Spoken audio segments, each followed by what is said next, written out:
Hey YouTube, Peterbilt Knife Guy. Today we're doing a little something different because this isn't about a knife. This is about another vise that I ended up getting. And yeah, no knives, but I ended up picking up this guy for 45 bucks. I will put the ad in right here.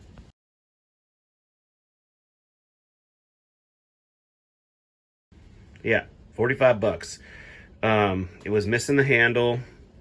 It was missing the swivel handle here. I had to make both of those.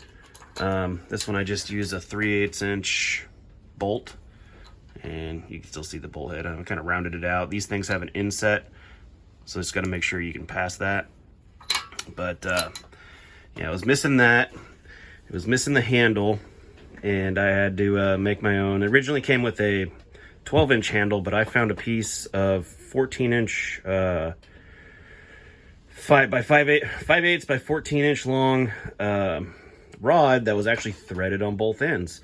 So I just put some Loctite and pounded these things down hard and rounded it out, and yeah, it works good. It came with the stand. In the ad, the guy was like $45 for the stand, free vise. He said he couldn't get rid of it. This is a Rock Island 574, and USA made, good quality, pretty heavy duty vise. This thing weighs probably creeping up on 80 pounds, just the vise alone. So yeah, it came with a stand. This isn't actually a grinder stand. It has slots underneath it on two sides to mount a grinder, but this is just locked down with two of the three mounting locations. Typically I use my little Wilton here. It's only a 3-inch vise. It's a great one. And then also hidden back in here is the Yoast vise that I recently acquired for 75 bucks. But what I really wanted was an outside vise, even though this one is inside at the moment. It's raining outside right now, but I want something that I could keep outside for the most part, because when I'm doing grinding on knives or just anything, you know, my little shed that I freaking live in, basically, you know, it's too small to be grinding in here. It just makes everything a mess. Everything gets dusty. You don't want to be breathing in that crap. So I needed something that was mobile to bring outside and grind on stuff. Originally, the stand it came with was a lot taller. Basically, it was the same height as it is now, but it didn't have the diesel drum on the bottom of it. I ended up cutting down the tube. Actually, I'll post a picture of it right now. So yeah, it was full height. These little dog ears stuck out about, I don't know, maybe 3 or 4 inches more.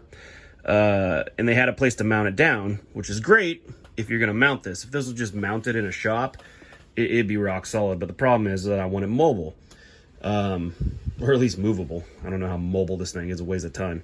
But so I ended up cutting off all 3 of those. I found this drum in a field behind my cousin's house, and I said, you know what, that's going to make a nice heavy base.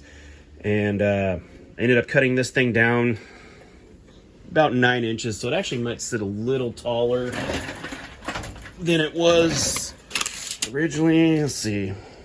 Yeah, only an inch taller, because this rim's only about, it's only about 10 inches tall. Yeah, so it's an inch taller than it was originally, because I cut 9 inches out of that tube and put it back together. But I just drilled and tapped this with 3/8 bolts and bolted it in 3 locations. And now, I mean, yep, about fat fingers. There you go. The concrete's pretty unstable, but I'm pulling myself in my chair.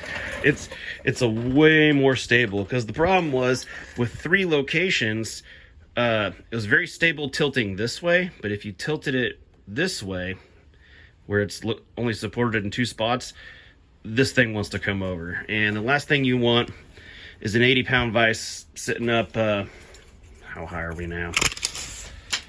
Let's see, shitty camera work, you know, the top of the jaws are 42 and a half inches now. You don't want that thing dropping down because you'll break the vise, break your foot, break something, break the dog, who knows. Or even my kid, you know, he comes out here and hangs all over everything, and if that's the case, you know, this thing come toppling over him and really, really hurt him, and I didn't want that happening. Now, I mean, this thing weighs, oh God, it's heavy, very thick. You know, it's a diesel brake drum. It's probably a good inch thick on the inside. And it weighs a ton, so it puts a lot more weight at the bottom and keeps it, and it's actually wider, so it's very stable. And being a circle that's hollow in the middle actually makes it pretty stable on uneven surfaces. Another thing I did to this, minus the handle, let's take a look at the jaw. Actually, first off here. So next, I hate when a vise does this. You have it up here, smash. There goes your finger. You know, you get it caught there, smash. This one's not so bad because it's such a small handle, but a bigger vise like this, you got 14 inches to drop down. It'll give you a blood blister you won't forget. So what I did was I went down to Ace Hardware and I picked up wow, they didn't even label it. I picked up a ball bearing, a spring, and a little 3/8 threaded set screw that was a 1/4 inch long. I drilled a hole, I tapped it, put a ball bearing in there, a spring, and then the set screw. And now, wherever you put this handle, it stays there. And it, you know, it's still, you're still able to move it. But what I want to do, since this vise is, you know, so big, with a 14-inch handle, you know, you got a 14-inch handle and you're trying to swing this thing around, it's got a lot of inertia. It'll knock the crap out of you. I've hit myself in the face with these before. But now you push it in the center and it just so much smoother.